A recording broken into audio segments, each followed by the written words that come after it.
Motorcycles. This whole thing started You because and I was Chloe, trying yeah. to point out an example of magic Mexico, right? Okay. So I was with Chloe in Mexico, and her mother has a beautiful house in Oaxaca, and it's this compound that 30 families built in Oaxaca.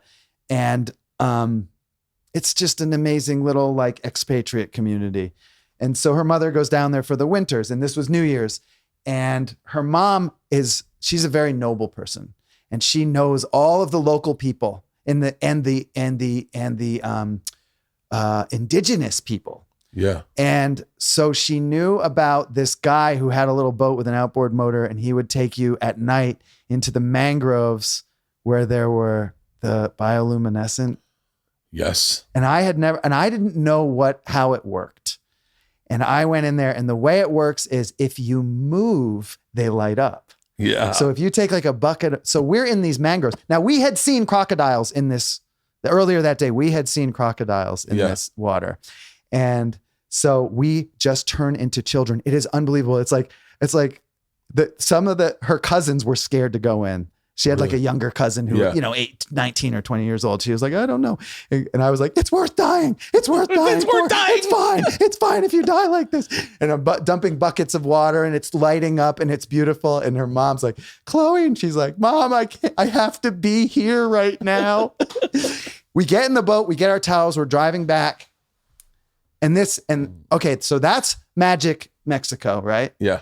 And 40 minutes later, we're driving through this canal, and we're going really slowly. And it's clearly this flooded canal. And there's a little island, like almost a sandbar, but an island with like 500 or 1,000 white chairs and a big tent. And it's all illuminated. We're in a pitch black place, and it's all illuminated, this white tent on an island. And there's a wedding about to begin. And we look to the left of the flooded road that leads to the island that you can normally drive your pickup. And it's, oh my God, I'm going to cry. It's these beautiful old, Mexico, old pickup trucks, all of them parked on the side of the road.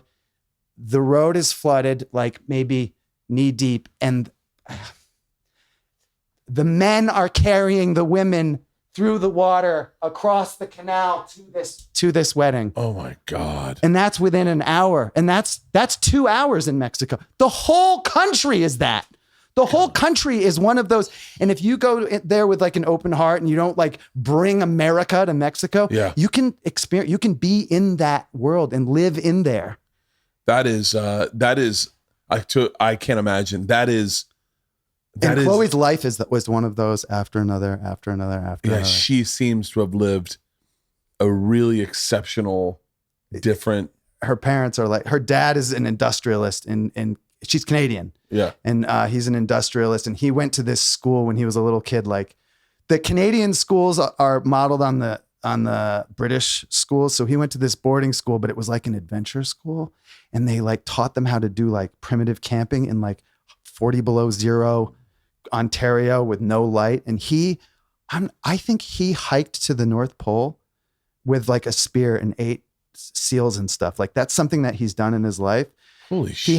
He has this Cessna little airplane that Chloe's sister was stuck in India and she couldn't get home for Christmas. And he said, I'll come get you in the Cessna. He's flying from Canada to India.